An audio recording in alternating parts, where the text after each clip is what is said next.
നിയമസഭാ തെരഞ്ഞെടുപ്പിന് ആഴ്ചകൾ മാത്രം ബാക്കിയുള്ളപ്പോൾ ദില്ലി മുൻ മുഖ്യമന്ത്രി അരവിന്ദ് കെജ്രിവാളിന് 8ന്റെ പണി കിട്ടിയിരിക്കുകയാണ്. മദ്യനയ കേസിൽ കള്ളപ്പണം വെളുപ്പിക്കൽ നിരോധന നിയമപ്രകാരം അരവിന്ദ് കെജ്രിവാളിനെയും മുൻ ഉപമുഖ്യമന്ത്രി മനീഷ് സിസോദിയെയും വിചാരണ ചെയ്യാൻ എൻഫോഴ്സ്മെന്റ് ഡയറക്ടറേറ്റിന് അനുമതി നൽകിയിരിക്കുകയാണ് കേന്ദ്ര ആഭ്യന്തര മന്ത്രാലയം. അതിഷിയാണ് മുഖ്യമന്ത്രി എങ്കിലും AAPയുടെ മുഖം എന്ന് പറയുന്നത് ഇപ്പോഴും അരവിന്ദ് കെജ്രിവാൾ തന്നെയാണ്.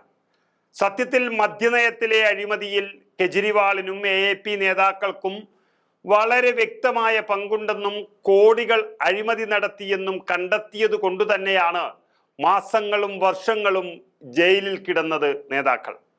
അത് പകപോക്കൽ രാഷ്ട്രീയമായിരുന്നുവെങ്കിൽ സുപ്രീം കോടതിക്ക് ബോധ്യപ്പെടുമായിരുന്നു. തെളിവുകളെല്ലാം കെജ്രിവാളിനും നേതാക്കൾക്കും എതിരാണ്. എന്നിട്ടും BJPയുടെ പകപോക്കൽ രാഷ്ട്രീയമാണ് എന്നും പറഞ്ഞ് പലതവണ രക്ഷപ്പെടാൻ നോക്കിയതാണ് കെജ്രിവാൾ. പക്ഷേ ലോക്സഭാ തെരഞ്ഞെടുപ്പിൽ ജനങ്ങൾക്ക് തന്നെ കാര്യങ്ങൾ ഏറെക്കുറെ ബോധ്യമായിട്ടുണ്ട്. കെജ്രിവാൾ പുറത്തിറങ്ങി പ്രചരണം നയിച്ചപ്പോഴാണ് വലിയ തോൽവി ഇന്ത്യ മുന്നണി ഏറ്റുവാങ്ങിയത്. അതുകൊണ്ട് ED ഉപദ്രവിക്കുന്നു എന്നും പറഞ്ഞ് വോട്ട് വാങ്ങാൻ ഇനി കെജ്രിവാളിനാകില്ല.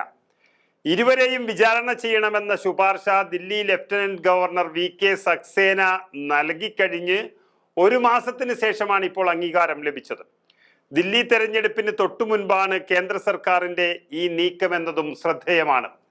കെജ്രിവാൾ തട്ടിപ്പ് നടത്തി എന്ന് ഉറപ്പുള്ളതിനാലാണ് ഒരു തട്ടിപ്പുകാരനെ അകത്തിടാൻ തെരഞ്ഞെടുപ്പ് സമയമൊന്നും നോക്കാതെ തന്നെ ഇത്തരമൊരു നടപടിയെടുത്തതാണ് എന്നതാണ് BJPയുടെ അഭിപ്രായം. സർക്കാരിന്റെ എക്സൈസ് നയവുമായി ബന്ധപ്പെട്ട് EDയും CBIയും ഒക്കെ നൽകിയ പ്രത്യേക കേസുകളിൽ കഴിഞ്ഞ വർഷം സുപ്രീം കോടതി ജാമ്യം അനുവദിച്ചിരുന്നു ഇവർക്ക്. തന്റെ പ്രോസിക്യൂഷന് മുൻകൂർ അനുമതിയില്ലാതെ ED കുറ്റപത്രം പരിഗണിച്ച വിചാരണ കോടതി ആ ഉത്തരവ് റദ്ദാക്കണമെന്ന് കെജ്രിവാൾ ഹൈക്കോടതിയിൽ ഹർജി നൽകിയിരുന്നു. 9 സമൻസ് അയച്ചിട്ടും ഹാജരാകാത്തതിനെ തുടർന്ന് 2024 മാർച്ച് 21-നാണ് കെജ്രിവാളിനെ ED അറസ്റ്റ് ചെയ്തത്. അന്വേഷണത്തിൽ സഹകരിക്കുന്നില്ല എന്ന് കേന്ദ്ര ഏജൻസി കണ്ടെത്തിയതിനെ തുടർന്ന് ED ചോദ്യം ചെയ്യുകയും അറസ്റ്റ് ചെയ്യുകയും ഒക്കെ ചെയ്തു. ED കേസിൽ ജൂലൈ 12-നും CBI കേസിൽ സെപ്റ്റംബർ 13-നും സുപ്രീം കോടതി അദ്ദേഹത്തിന് ജാമ്യം അനുവദിച്ചു. 5 മാസത്തിലേറെ അകത്ത് കിടന്നു. സെപ്റ്റംബർ 17-ന് കെജ്രിവാൾ മുഖ്യമന്ത്രി സ്ഥാനവും രാജിവെച്ചു. പക്ഷേ ജയിലിൽ കിടന്ന ഈ മാസങ്ങൾ അത്രയും അദ്ദേഹം മുഖ്യമന്ത്രിയായി തന്നെ നിന്നു. സിസോദിയയാണെങ്കിൽ 2023 ഫെബ്രുവരി 26-ന് CBIയും 12 ദിവസത്തിന് ശേഷം EDയും അറസ്റ്റ് ചെയ്തത് നമ്മൾ കണ്ടു.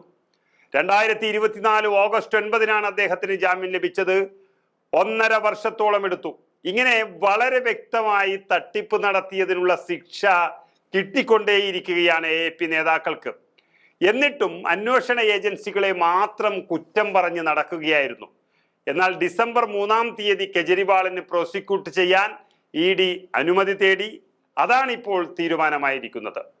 AAPയുടെ വോട്ടുകൾ പിടിച്ചെടുക്കാൻ BJP ശ്രമിക്കുന്നതിന്റെ ഭാഗമായാണ് ഇപ്പോൾ ഇത്തരമൊരു വിചാരണാനുമതി നൽകിയത് എന്നും പറഞ്ഞ് പിടിച്ചു നിൽക്കുന്ന കെജ്രിവാളിനോട് ദില്ലിക്കാർക്ക് പറയാനുള്ളതും ഇതുതന്നെയാണ്. മുഖ്യമന്ത്രിമാർക്കെതിരെ ചെറിയ കേസൊക്കെ എടുത്തത് ഈ രാജ്യത്ത് കണ്ടിട്ടുണ്ട്. പക്ഷെ ഒരു സംസ്ഥാനത്തിന്റെ മുഖ്യമന്ത്രിയും ഉപമുഖ്യമന്ത്രിയും അടക്കം മാസങ്ങളും വർഷങ്ങളും ജയിലിൽ കിടന്നത് ഇതാദ്യമാണ്. നല്ലതു മാത്രമാണ് ചെയ്തിരുന്നുവെങ്കിൽ വെറുതെ ഒരാളെയും ഇത്രയും കാലം അകത്തിടില്ലായിരുന്നു എന്ന സത്യമാണ്. ഏതായാലും ഒരു കാര്യം ഉറപ്പാണ്, AAPക്ക് കിട്ടിയ ഇതുവരെയുള്ള വോട്ടുകൾ അത് കോൺഗ്രസിൻ്റെതാണ്. അത് തിരിച്ചു പോകാൻ തുടങ്ങിയാൽ കോൺഗ്രസ് അതിശക്തമായി തന്നെ ദില്ലിയിൽ തിരിച്ചു വരും, അതിൽ സംശയമില്ല. അതിൻ്റെ സൂചനകളാണ് ഇപ്പോൾ പുറത്തു വരുന്നത്.